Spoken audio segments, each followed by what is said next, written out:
Olá, amigos e amigas, sejam mais uma vez bem-vindos ao canal Teologia Adventista, onde nós estudamos a Bíblia e nós estamos essa semana estudando a Bíblia através deste guia aqui, o livro dos Salmos.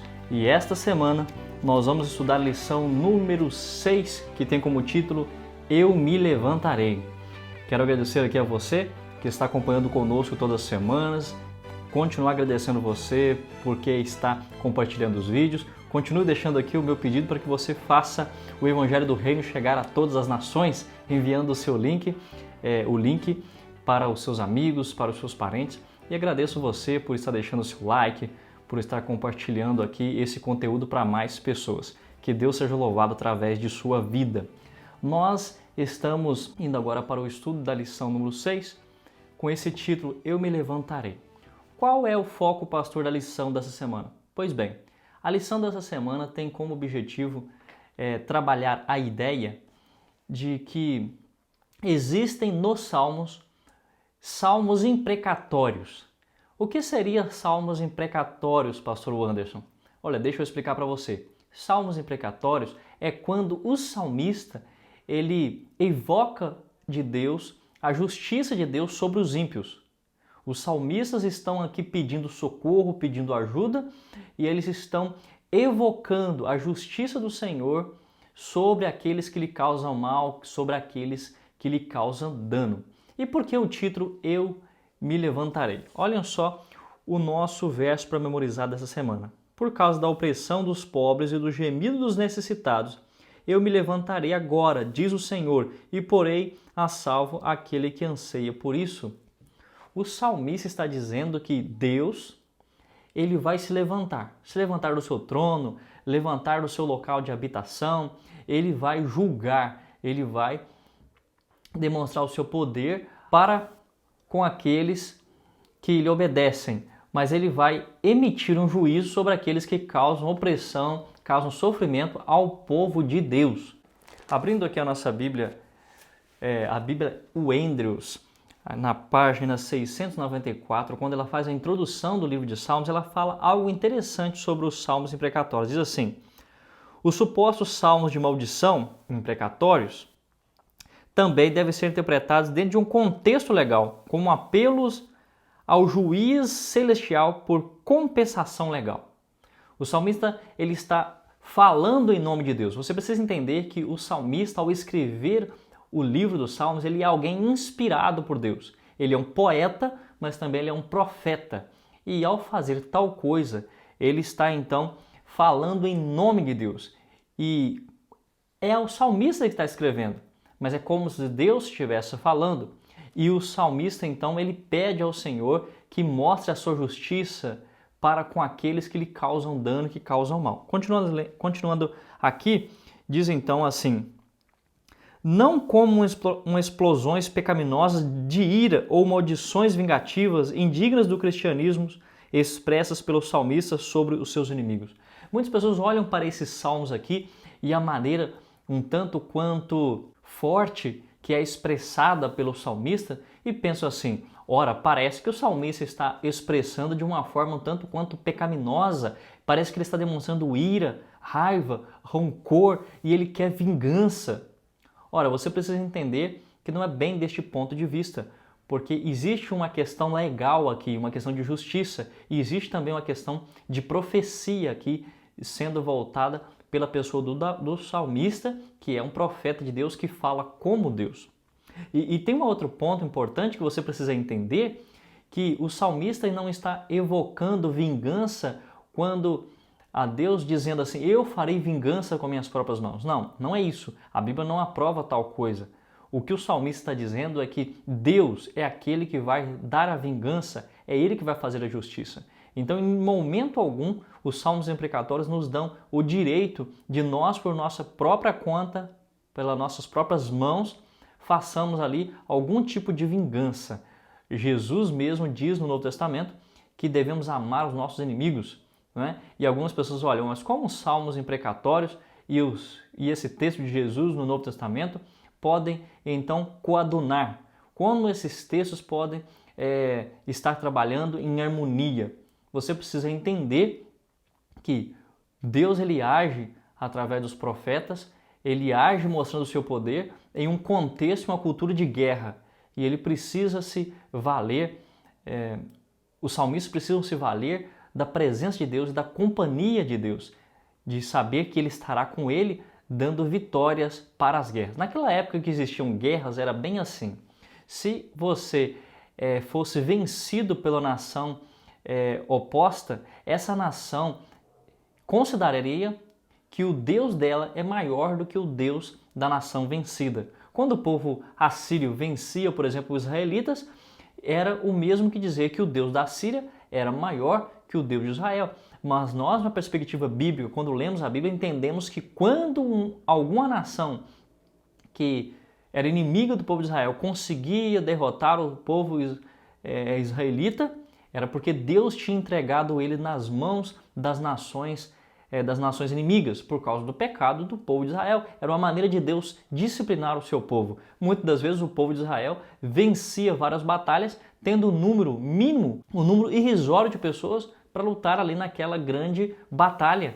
Ou seja, batalhas de milhares de pessoas que eram vencidas com 300 homens, como vimos na história de Gideão, entre outros momentos, como a história do rei Ezequias e também a história de Josafá.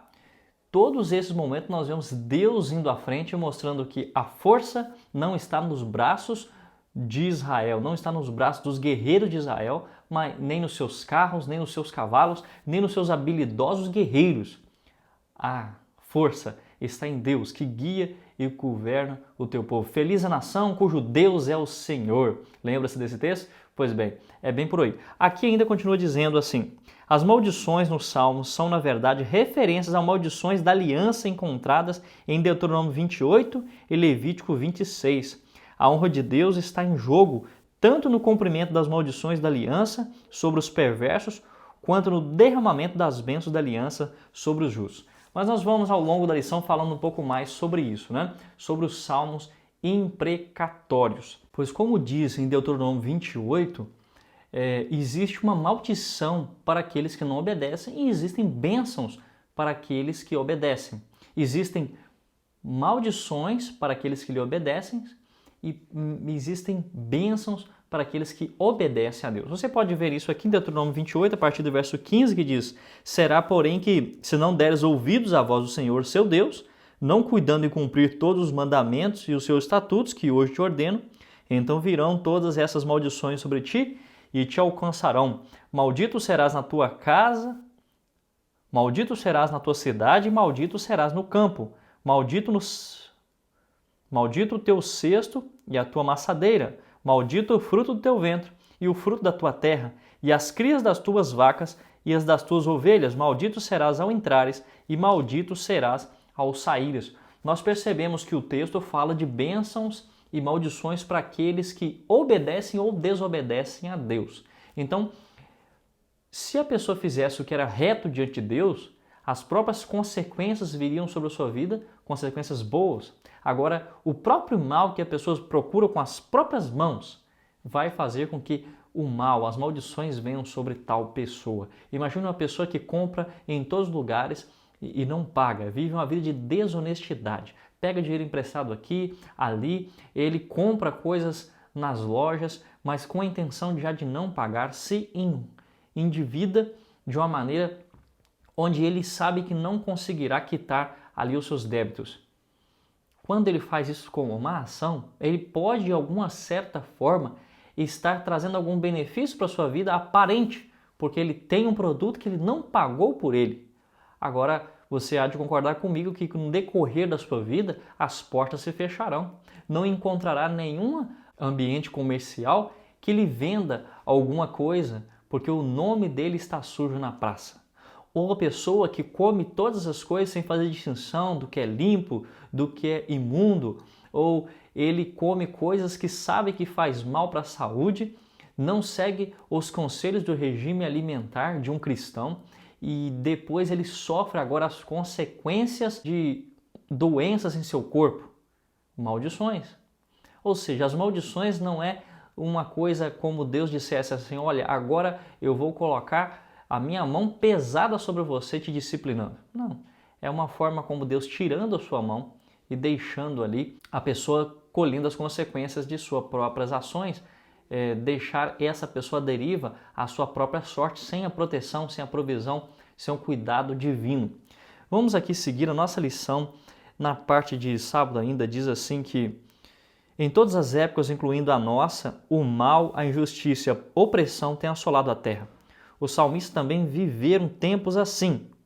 Dessa forma, entre outras coisas, os salmos são também protestos de Deus e dos salmistas contra a violência e a opressão do mundo. Você não olha para o noticiário a todo momento e você vê constantemente violência, pessoas maquinando, agindo de forma má. Você vê corrupção, você vê pessoas usando de má fé com outras. Você olha ao seu redor e você percebe isso também. Nós vemos então aqui dizendo que Deus, ele protesta juntamente com o salmista e ele um dia vai se levantar para fazer juízo. Agora esse juízo não é no momento que eu e você queremos, o momento de Deus. Então eu fiz uma anotação aqui na minha lição que diz: os salmos imprecatórios, os salmistas escrevia inspirado por Deus e, portanto, tinha o direito não só de censurar o pecado, mas de prenunciar ou pronunciar juízo contra o pecador. Isso é o que você precisa entender, tá certo? Os escritores bíblicos expuseram suas ideias na linguagem humana e num estilo familiar ao ser humano. Os escritores foram um instrumento nas mãos de Deus e não a sua pena.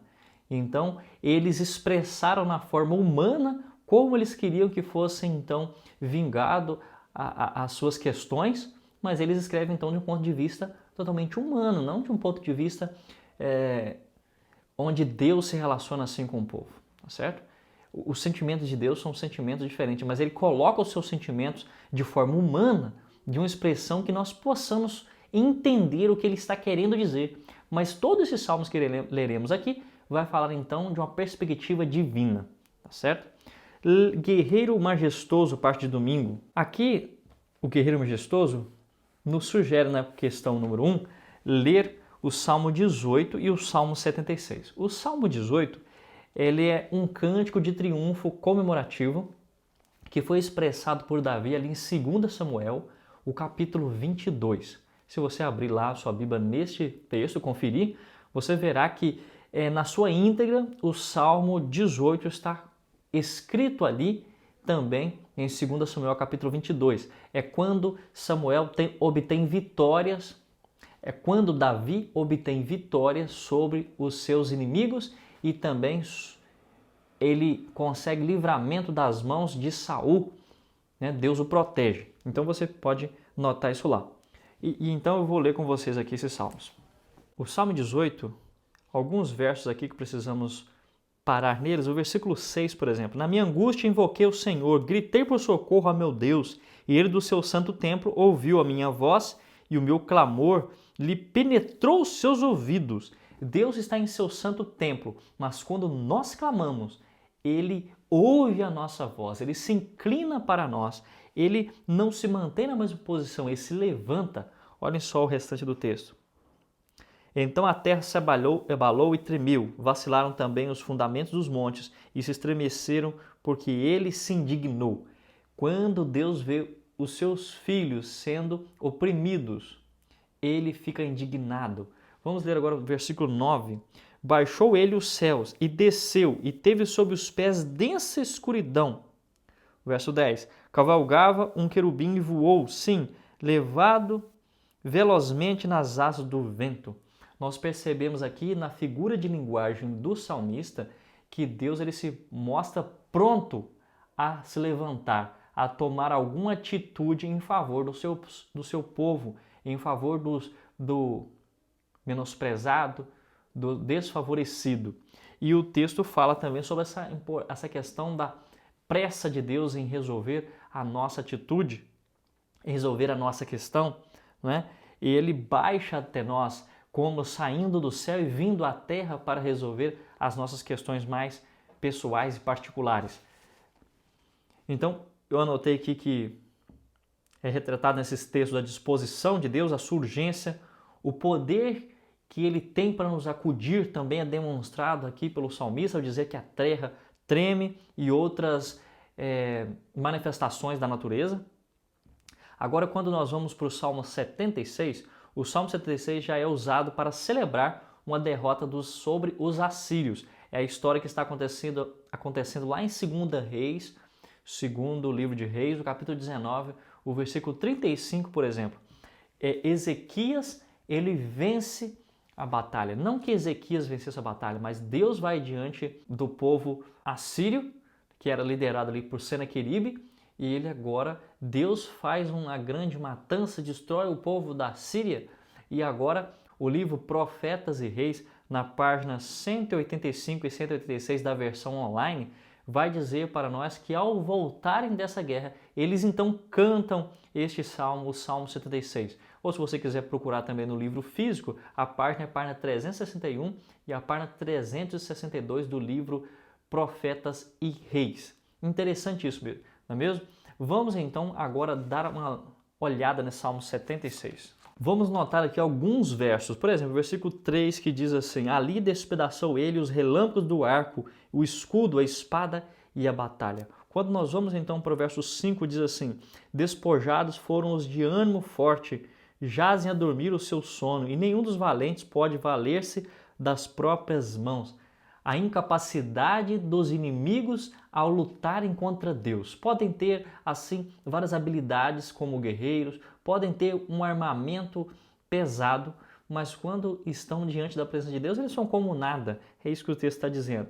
Ainda o versículo 6 diz assim: ante a tua repreensão, ó Deus de Jacó, paralisaram carros e cavalos. Não importa o arsenal e nem o armamento que tenha, eles são paralisados por Deus. Ainda o verso 9 que diz: ao levantar-se Deus para julgar e salvar todos os humildes da terra. Mais uma vez nós vemos aqui o texto aparecendo a linguagem levantar-se. Deus se levanta para nos sacudir. Depois nós vamos ver um pouco mais sobre isso então. Aqui a lição diz: esses hinos louvam o Senhor por seu incrível poder sobre as forças malignas que ameaçam o seu povo.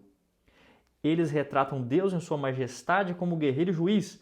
A imagem de Deus como guerreiro é frequente nos salmos e destaca a severidade e a urgência da resposta divina aos clamores e sofrimentos de seu povo. Então no Salmo 76 eu vejo aqui: os artifícios humanos nada podem contra Deus. Ele impede e paralisa o armamento dos seus inimigos. O Salmo 144, que também foi pedido para ler na pergunta 1, do verso 5 ao verso 7, mostra alguns verbos interessantes. Olhem só. Do verso 5 ao 7 diz: abaixa, Senhor, os teus céus e desce, toca os montes e fumegarão. Então você vê, né, o sentido do pedido do salmista: abaixa, desce, despede relâmpagos, dispersa os meus inimigos, arremessa as suas flechas, desbarata-os, estende a mão do alto, livra-me e arrebata-me das muitas águas e do poder de estranhos. Então nós notamos aqui esses vários verbos pedindo, como um pedido do autor, para que Deus faça, para que Deus tenha atitude, demonstre a sua ação. Tá certo? Aqui, no terceiro parágrafo da lição, diz assim: a determinação absoluta e a magnitude da ação divina deve dispersar qualquer dúvida sobre o grande cuidado, a compaixão de Deus pelos sofredores ou sobre a sua capacidade de derrotar o mal. Você nunca deve ter dúvida, meu irmão e minha irmã. Você que está assistindo agora aqui, está acompanhando a lição conosco no canal Teologia Adventista. Deixa eu dizer uma coisa para você. Você nunca precisa ter dúvida sobre o poder de Deus. Ele está contigo em cada momento. Às vezes você vai clamar, você vai pedir, você vai implorar a Deus por socorro. Saiba que Ele se levanta diante do seu trono para operar juízo com aqueles malfeitores que lhe causam dano, sobre aqueles que lhe causam algum dano. Ele não olha para a sua situação sem esboçar alguma reação. Ele fica indignado. Ele demonstra o amor que ele tem por você, ele demonstra o amor que tem para comigo. Aqui na perguntinha de rodapé, que é colocada pela Casa Publicadora Brasileira, diz assim: sejam quais forem os dons, habilidades e êxito que você tem tido, por que deve sempre se lembrar da fonte de todos eles? Que perigo há em se esquecer desta fonte? Ainda aqui na nossa lição, na parte de domingo, diz que Davi, ele sempre lembrava de que Deus lhe dava habilidade com as mãos para conseguir vencer. Né? Então, nós podemos ver isso aqui no 1, 2, 3, 4, 5. No quinto parágrafo, embora Davi afirmasse que o Senhor treinava suas mãos para a guerra, em nenhum dos salmos ele confiou suas habilidades de batalha. Ele nunca achou que as batalhas que eram vencidas por ele e por seu exército eram méritos humanos, eram mérito deles pela habilidade, pela capacidade, pela forma como liderava, pelas estratégias de guerra. Não, ele nunca achou isso. Ele nunca pensou que ele conseguia algo porque ele era mais inteligente, porque ele era alguém mais capaz. Não. Você também nunca deve achar que as vitórias que você teve na vida foi porque você era mais inteligente, mais capaz, mais habilidoso. Ah, eu consegui passar naquela prova lá porque eu sou inteligente demais, não é mesmo? Ah, eu consigo aqui estar em uma posição mais elevada dentro da empresa que eu trabalho porque, na verdade, eu tenho aqui os meus talentos que ninguém tem igual. Não é bem assim. Deus é que está por trás de tudo. Deus é que coordena ali a mão do cirurgião para que ele faça tudo da maneira devida, para que costure, para que faça a cirurgia de uma maneira leve, de uma maneira espontânea, guiado pelo Senhor Deus. Os conhecimentos que estão na mente dele também é o Senhor que lhe dá a saúde e tudo mais. Então, que perigo há de esquecer dessa fonte? Quando você esquece e passa a depender, você deixa de depender de Deus. Aí está o início do fracasso da humanidade. Esquecer-se do Senhor. Muito bem, partindo para a parte de segunda-feira, diz assim, justiça para os oprimidos. Aqui, uma sugestão de alguns salmos, o Salmo 9, verso 18, fala que nenhum dos oprimidos será para sempre esquecido. No Salmo 12, verso 5, fala, por causa da opressão dos pobres, Deus se levanta. No Salmo 40, verso 17, nós podemos ver o Senhor cuida do pobre e necessitado. No Salmo 41, do verso 1 ao 3, nós podemos ver o texto dizendo que é feliz o necessitado, que Deus o acode. No Salmo 113, verso 7, que ele ergue do pó o desvalido. E no Salmo 146, a partir do versículo 6, nós vemos que ele faz justiça aos oprimidos, ele levanta os abatidos. Deus demonstra cuidado, Deus demonstra preocupação, Ele está disposto a nos ajudar. A expressão pobres necessitados não se limita à pobreza material, mas significa também vulnerabilidade e desamparo. Nós precisamos ter total dependência de Deus e renúncia a qualquer traço de autoconfiança, qualquer traço de autossuficiência. Nós não somos por nós mesmos suficientes, não somos por nós mesmos capazes. E você precisa entender isso. Precisamos sempre colocar nas mãos de Deus todos os nossos propósitos. E a vingança não está sobre nossas mãos, certo? Deus então ele opera então a justiça para todos quantos são oprimidos. Eu fiz algumas anotações aqui. Os salmos imprecatórios são citados no Novo Testamento. Quando nós olhamos para o Novo Testamento, nós vemos que os escritores do Novo Testamento, inspirados por Deus, eles fazem menção aos livros de Salmos. E quando nós olhamos para esses salmos imprecatórios, nós achamos um tanto quanto estranho o linguajar aqui dos profetas, do salmista, do poeta, e pensamos assim, olha, parece que não está correto a maneira que eles falam. Parece que eles estão pedindo por vingança, estão querendo mal para os seus inimigos. Mas olhem só, no Novo Testamento, os escritores inspirados, eles não tiram a validade do livro de Salmos. Pelo contrário, sempre exaltam ali o salmista. O próprio Jesus ele fez menção de vários salmos. Daqui a pouco nós vamos ler um salmo onde o próprio Paulo faz menção desse salmo.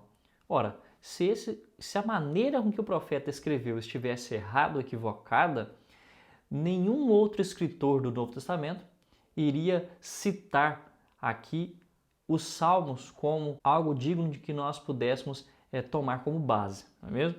Então a linguagem extremamente explícita aqui do salmista, ela é hiperbólica, ou seja, ela é figurativa, que expressa o próprio Deus como tendo em suas mãos o dever de operar a sua justiça. Partindo aqui para a parte de terça-feira, até quando julgarão injustamente? Aqui faz menção do Salmo 72, do verso 1 até o verso 7, e o Salmo 72 ele foi um salmo que foi escrito por Salomão. É isso mesmo, você que pensava que Salomão havia escrito apenas o livro de Provérbios e Eclesiastes, não, Salomão também escreveu o Salmo 72. O Senhor dotou os líderes de Israel de autoridade para manter a justiça. Aí a pergunta número 3, ela faz aqui a sugestão que leiamos o Salmo 82. E tanto no Salmo 72 como no Salmo 82, nós vemos aqui falando sobre os líderes de Israel, os líderes, os governantes, os líderes como reis, os líderes como os sacerdotes, como os levitas, os líderes religiosos e líderes civis, tá certo? Vamos ler aqui o Salmo 82. Deus assiste na congregação divina, no meio dos deuses estabelece o seu julgamento. Opa, peraí. O que seriam esses deuses? Deus está ali no meio dos deuses, assistindo ali a congregação divina no meio dos deuses e estabelece o seu julgamento? Como assim? Ora, a própria lição aqui ela trouxe para nós que o termo os deuses não são deuses pagãos nem anjos, pois estes nunca foram encarregados de fazer justiça ao povo de Deus e, portanto, não poderiam ser julgados por não cumprir isso. As acusações listadas em Salmo 82, do verso 2 ao 4, ecoam as leis da Torá, identificando os deuses como os líderes de Israel. Líderes de Israel poderiam fazer um julgamento sobre o povo, pastor Anderson? Sim. Aqui quando nós lemos em Deuteronômio capítulo 1, o versículo 16 em diante, que diz assim: Nesse mesmo tempo, ordenei aos vossos juízes, dizendo: Ouvi a causa entre os vossos irmãos, e julgai justamente entre o homem e o seu irmão, ou o estrangeiro que está com ele. Não sereis parciais no juízo, ouvireis tanto o pequeno como o grande. Não temereis a face de ninguém, porque o juízo é de Deus. Porém, a causa que vos for demasiadamente difícil, fareis vir a mim, e eu os ouvirei. Assim, naquele tempo, vos ordenei todas as coisas que haveis de fazer. Percebemos aqui que Deus ele deixa algumas pessoas para fazer juízos. Existiam juízes naquele tempo e eles então determinavam a causa do povo ali, dos seus estrangeiros, de como lidar com questões civis, com questões religiosas, com questões de purificação, com questões de leis como a lei do levirato e outras leis. Leia o Salmo 82, o que acontece quando os líderes pervertem a justiça e oprimem aqueles aos quais são encarregados de proteger. As Escrituras sustentam firmemente a visão de que o Senhor é o único Deus. Ele compartilha seu governo no mundo com líderes humanos designados como seus representantes. Quando esses juízes não governam de maneira adequada e não lideram de maneira adequada, eles também sofrerão o juízo de Deus. Agora, isso não quer dizer que nós, como cristãos, meus queridos irmãos, devamos fazer comentários com respeito aos nossos líderes de maneira negativa. A Bíblia diz assim, o próprio Jesus disse: dai a César o que é de César e Deus o que é de Deus.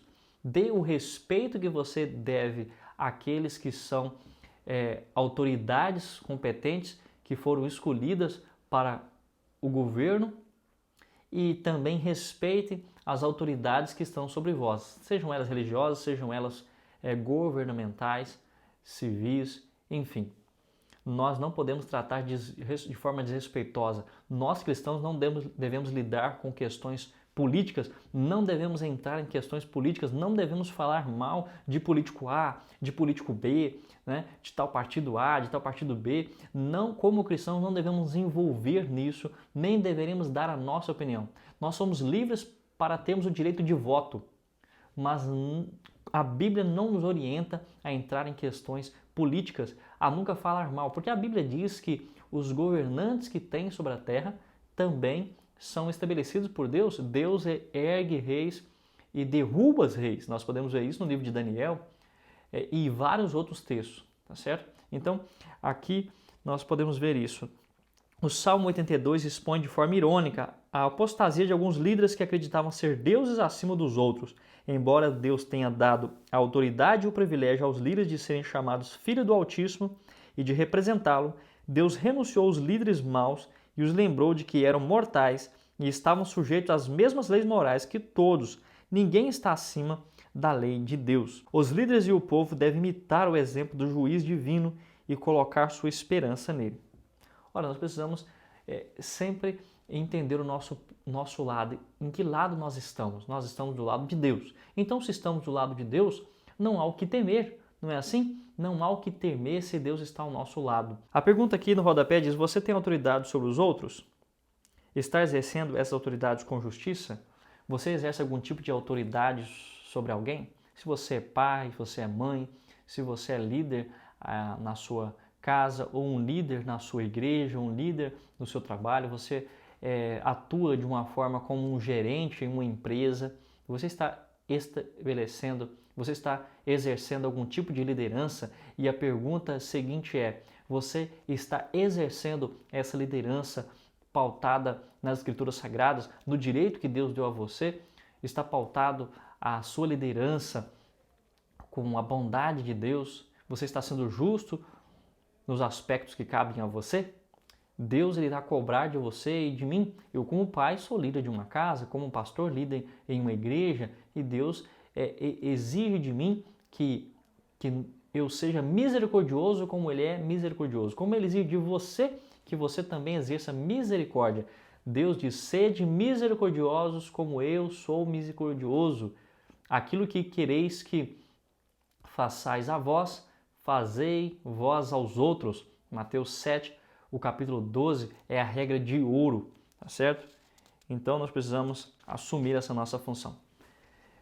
A parte de quarta-feira, ela está o foco principal dos salmos imprecatórios aqui, com o Salmo 58, o Salmo 69, tá? Derrame sua indignação. Estes são salmos imprecatórios.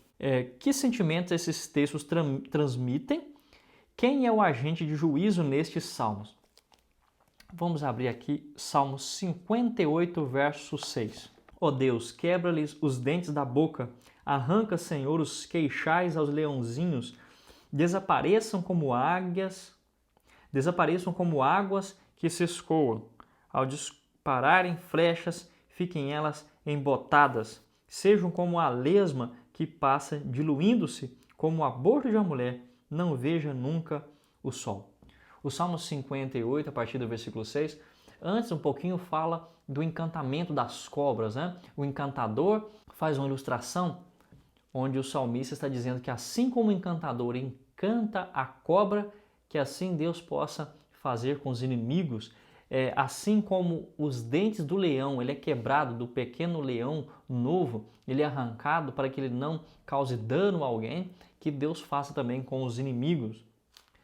O verso 4 você pode ver, verso 3 e 4, desviam-se os ímpios desde a sua concepção, nasçam e já se lhe desencaminham, preferindo mentiras, têm peçonha semelhante à peçonha da serpente, são como víbora surda que tapa os ouvidos, para não ouvir a voz dos encantadores, do mais fascinante encantamento. Ó Deus, quebra-lhe os dentes da boca, arranca, Senhor, os queixais aos leãozinhos.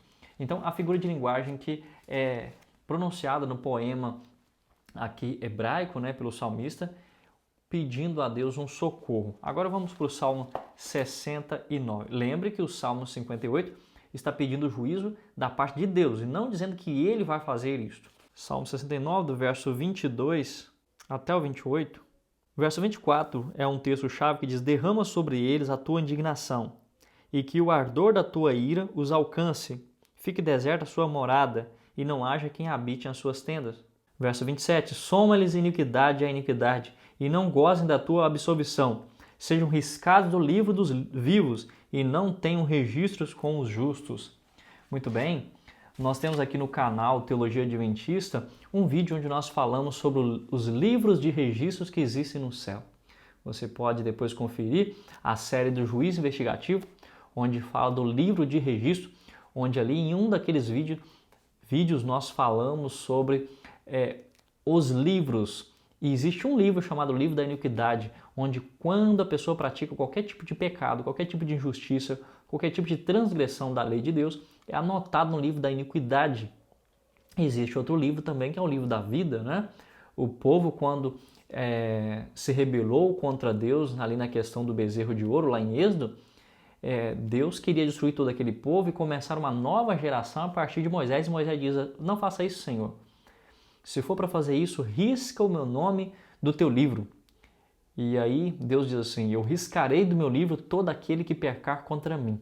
Se nós vivemos uma vida deliberada de pecado, o nosso nome será riscado do livro da vida e será confirmado no livro das iniquidades. Mas se nós pedirmos perdão por todos os nossos pecados, aqueles que estão registrados no livro de iniquidade, abandonarmos o caminho do mal, vivermos uma vida de renovação, sendo uma nova criatura em Cristo Jesus, aqueles registros que estão ali no livro da iniquidade serão apagados e será confirmado o nosso nome no livro da vida. E aqui o salmista ele pede para que os ímpios, aqueles que causam mal, que causam dano ao salmista, que o nome deles não sejam registrado com os justos no livro da vida. Ou seja, que eles tenham perdição, que para eles venha a vingança, que para eles venha o julgamento, que eles se percam. Mas se percam porque o salmista quer que eles se percam? Não. Que essa seja uma consequência pelos atos que eles fazem. Agora, se esses inimigos tiverem mudança de atitude, eles serão, sim, aceitos. Se tiverem arrependimento sincero, eles poderão ser, sim, aceitos. Então, o Salmo 69, ele é citado por Paulo lá em Romanos, capítulo 11, versículo 9. Depois você confira lá. O próprio Salmo, em seu subtítulo, não apresenta quem escreveu esse Salmo. Mas Paulo apresenta em Romanos 11, verso 9, que quem escreveu esse Salmo foi Davi. Esses salmos podem soar desconcertamente devido à sua linguagem dura e aparente discordância com princípios bíblicos de amar os inimigos, que está em Mateus 5,44. Nós já comentamos aqui no início, né? No entanto, em lugar algum, o salmista sugeriu ser o agente da vingança, também já falamos isso aqui. Em vez disso, ele deixou a retribuição nas mãos de quem? Retribuição nas mãos de Deus. Então, que tipo de sentimento esses textos transmitem? Que o salmista está indignado e pede de Deus um livramento, que pede vingança sobre os seus inimigos. Agora, quem é o agente do juízo nesses salmos? A retribuição vem de Deus, o agente do juízo é totalmente Deus. Os salmos evocam as maldições da aliança divina, em Deuteronômio 27, do verso 9 ao 16, e imploram a Deus que hajam conforme prometeu. Senhor, o Senhor prometeu que iria destruir os nossos inimigos, então cumpra essa sua promessa. Os salmos são proclamações proféticas sobre o juízo divino que é iminente. O juízo de Deus virá. Deus está em seu santuário e ele julga a todos com retidão. Justiça e juízo são a base de seu trono. Lembra que nós estudamos isso há alguns dias? Nós podemos ver isso em vários salmos. Justiça e juízo são a base do seu trono. E é interessante nós notarmos um ponto aqui. Olhem só, há muitos salmos na Bíblia que mostram que Deus está assentado em seu alto e sublime trono. E diz ali que a arca de Deus está sob o estrado dos seus pés. Você vê o texto aparecendo para você aí na tela. Deus está em um trono que está acima da arca da aliança. Quando Jesus sobe ao céu depois da sua ascensão, ele vai para o lugar santo ali no santuário, lugar santo. Ali acontece a sala, o juízo, a audiência de Deus no primeiro compartimento, lugar santo.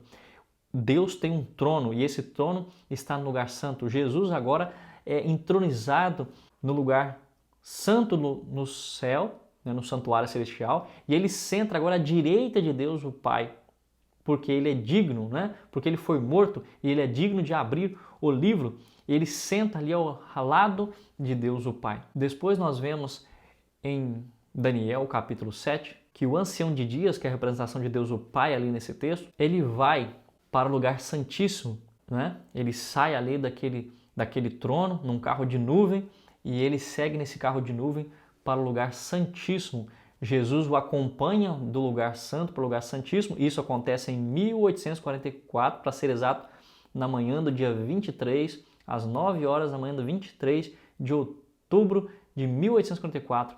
Deus, com toda a corte, Jesus e com toda a corte ali dos anjos, passam do lugar santo para o lugar santíssimo, onde eles estão oficiando agora o juízo que é em favor dos santos. Veja bem, em favor dos santos. Se você é justo, se você vive em obediência a Deus, você não precisa temer o juízo, porque ele vai comprovar apenas que você tem sido justo aqui na terra, que você tem vivido à luz da palavra de Deus. Tá bom? Vamos adiante então para quinta-feira. O juízo do Senhor e o santuário. Nós estamos falando disso aqui, No Salmo 99, do verso 1 ao 4, fala que ele está entronizado acima dos querubins. Eu acabei de citar agora há pouco. Reina o Senhor, tremam os povos, ele está entronizado acima dos querubins, abala-se a terra. No santuário celestial, no lugar santíssimo, a Bíblia diz que Deus está sentado no seu trono, o seu trono está acima da Arca da Aliança. O que existe dentro da Arca da Aliança?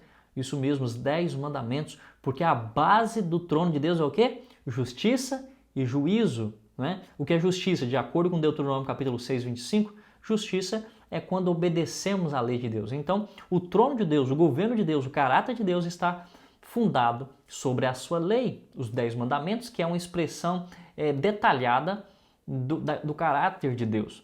E escrita, é claro. Então é como existem os reis têm aquele trono, né, onde eles se sentam, e existe também ali o local onde eles apoiam os pés, o escabelo, né, aquele local onde ele apoia os pés. Então Deus está sentado num trono, com os pés apoiados sobre a Arca da Aliança, sobre ali no lugar santíssimo. E você vê aí na tela, aparecendo para você, a imagem de como eram esses tronos, né, dos reis nessa época. E você também nota aí, nós temos o texto de Ellen White confirmando isso, certo? Você pode pausar o vídeo e ler com calma esse texto, onde ela apresenta essa explicação de que Deus sai junto com a corte celestial do lugar santo e vai para o lugar santíssimo. E no lugar santíssimo, o que Jesus está fazendo? Olha, ele está fazendo juízo do seu santuário. O versículo 2 diz: o Senhor é grande em Sião e sobremodo elevado acima de todos os povos. Celebrem eles o teu nome grande e tremendo, porque ele é santo. És rei poderoso que ama a justiça. Tu firmas a equidade. Executas o juízo e a justiça em Jacó. Deus, ele está operando o julgamento. Agora, como é o julgamento de Deus? Existe uma fase do juízo que é o juízo investigativo, que é esse que está acontecendo no céu agora.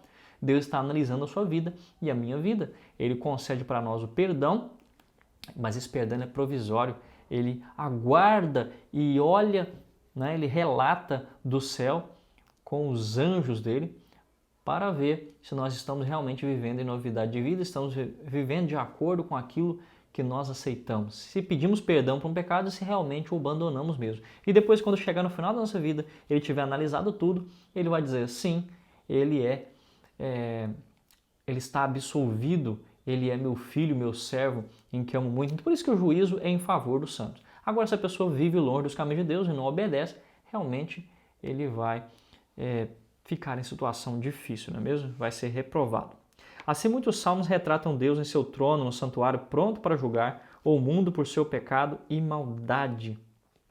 No santuário, o plano da salvação foi revelado. No paganismo, o pecado era entendido principalmente como uma mancha física a ser eliminada por ritos mágicos. Em contraste, a Bíblia apresenta o pecado como violação da lei moral. A santidade de Deus significa que ele ama a justiça e a retidão. Né? Muitos acham que é difícil enxergar um Deus que seja ao mesmo tempo 100% misericordioso e ao mesmo tempo 100% justo. Mas Deus, ele é 100% misericordioso e 100% justo. Ele vai agir de misericórdia para com aqueles que viveram dentro das suas misericórdias. Ou seja, aceitaram a misericórdia de Deus e viveram fiéis dentro da sua misericórdia ao receberem a graça. Agora, ao Deus oferecer misericórdia para com as pessoas e notarem o desprezo das pessoas para com as suas misericórdias, ele vai remover essa misericórdia e vai operar como um juiz justo. Hoje nós vemos por aí que as pregações existencialistas que existem nesse mundo de hoje, pós-moderno, não visam uma pregação que falam do juízo investigativo, porque apresenta apenas um Deus que está disposto a servir a humanidade como fosse um garçom, como se fosse um gênio da lâmpada que pode dar tudo para nós. Mas Deus na Bíblia não é retratado assim. Nós precisamos ter reverência para com Deus, precisamos buscá-lo, precisamos servi-lo, precisamos entender até onde Deus vai e até onde Ele deixa para que nós possamos ir. Ou seja, existe um trabalho em cooperação com Deus, nós já falamos aqui no canal. Cooperação, nós fazemos a nossa parte, né? Deus faz a parte dele e nós fazemos também a nossa parte. Para terminar aqui, o santuário é o lugar do juiz divino. Então, todas as implicações práticas disso se veem na constante consciência da santidade de Deus e nas exigências de uma vida justa de acordo com os requisitos da aliança divina. Você tem passado dificuldades porque você tem sido fiel a Deus? Você está demorando mais para se formar na faculdade porque você não vai na sexta-feira à noite? Você tem sendo de alguma forma perseguido pelas pessoas porque você é um cristão fiel e servo de Deus? As pessoas te oprimem, as pessoas debocham de você pela sua fé, pela crença que você tem? Lembre-se, Deus efetuará juízo concreto e justo sobre aqueles que lhe causam dano, sobre aqueles que lhe causam mal. Não precisa preocupar. Entra no teu quarto, fecha a porta, se ajoelha diante da sua cama, clame ao Senhor como o salmista clamava, invoque o poder dele, peça que ele faça justiça. E por mais que você não veja a justiça de Deus sendo feita, Deus opera com juízo. Ore também pelas pessoas que te perseguem, porque elas não conhecem tudo que você conhece. E a Bíblia deixa bem claro para nós que cada um de nós seremos julgados à medida com o conhecimento que foi nos dado. Quem muito lhe foi dado, muito também lhe será cobrado. Agora, entenda bem, Deus vai fazer o juízo para com você e para comigo. O santuário nutria as expectativas jubilosas da vinda do Senhor como juiz, especialmente durante o dia da expiação. Da mesma forma, os salmos fortalecem a certeza da chegada iminente do juiz divino, a saber, Jesus Cristo no santuário celestial. O que Cristo está fazendo no santuário celestial é a boa notícia para nós? Vamos terminar aqui com Romanos 8,34, que foi aqui indicado pela nossa lição. Quem nos condenará? É Cristo Jesus quem morreu, ou antes quem ressuscitou, o qual está à direita de Deus e também intercede por nós. Meu querido amigo e minha querida amiga, acalme o seu coração e entenda que quem está operando o juiz em seu favor é o próprio juiz Jesus Cristo, aquele que está intercedendo em seu favor. Querido amigo e querida amiga, note que o texto está dizendo para mim e para você que Jesus Cristo, o justo, é quem está intercedendo por você no santuário celestial. É aquele que veio a essa terra, que viveu como nós, que enfrentou todas as lutas como eu e você enfrentamos, que entende a sua dor, que sabe como é difícil para você todo mês ter que pagar tantos boletos, que sabe como é difícil lidar com os filhos, com o cônjuge, que sabe como é difícil lidar com esse mundo. Ele providenciou o Espírito Santo para estar com você, para te convencer da justiça, do pecado, da justiça e do juízo. Ele está contigo, mas ele também está no céu. E ele olha para você, ele vê o seu esforço, a sua dedicação, lutando para dominar as suas paixões, os seus apetites. Ele vê quando você está lutando para abandonar esse mundo e não ter nenhum vínculo com as coisas desse mundo, coisas seculares. Então nós somos unidos com o céu por laços afetivos que jamais se desfarão, como diz o Espírito de Profecia. Que Deus possa abençoar você e que você possa se firmar na presente verdade que está aqui sendo contida na mensagem do santuário. Jesus está em seu santuário e Ele opera um ajuste, um juízo em seu favor, para a sua salvação. Tudo que está disponível no céu, tudo que está disponível por meio dos anjos, todos os meios possíveis que existem no centro do universo, onde Deus habita, estão sendo colocados à sua disposição para que você vença o mal, para que você atinja a vitória nessa terra, para que você tenha perdão dos seus pecados, para que você seja exaltado entre aqueles que te humilharam. Que Deus abençoe você e nós nos encontramos na semana que vem.